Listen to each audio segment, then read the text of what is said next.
Bayangkan kalian punya toko, lalu kalian paksa adik kalian beli barang dari toko itu dengan harga mahal. Apakah keluarga kalian makin kaya? Tentu enggak.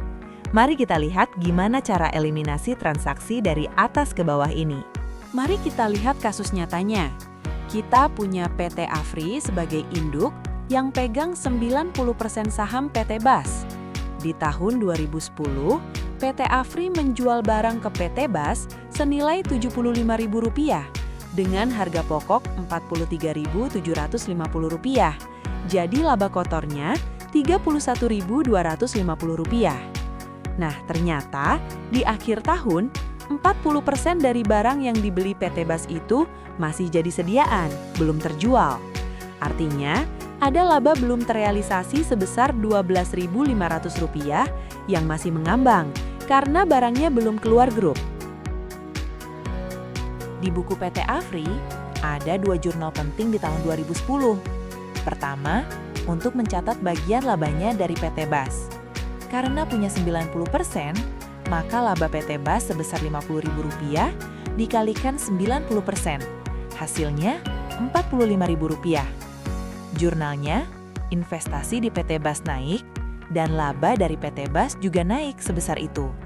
Tapi ingat, ada laba yang belum nyata tadi, yaitu sebesar Rp12.500. Jadi, jurnal kedua adalah mengeliminasi laba yang belum terrealisasi itu. Kita kurangi laba dari PT Bas, dan kurangi juga nilai investasi pada PT Bas, sebesar Rp12.500. Alhasil, laba bersih yang diakui PT Afri dari anaknya bukan Rp45.000 lagi, tapi tinggal Rp32.500. Catat, karena ini penjualan hilir, eliminasi dilakukan 100%, bukan cuma 90%.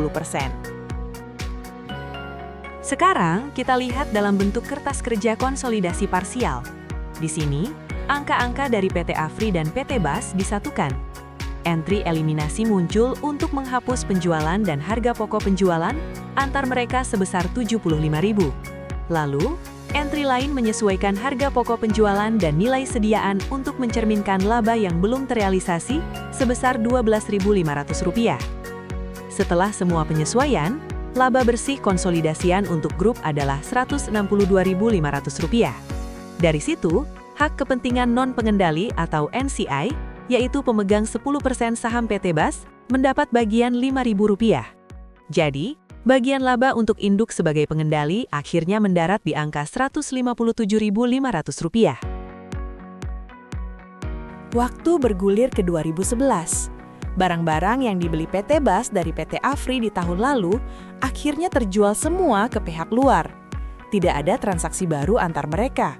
Artinya, laba sebesar Rp12.500 yang sebelumnya ditahan karena belum terrealisasi, sekarang akhirnya jadi nyata.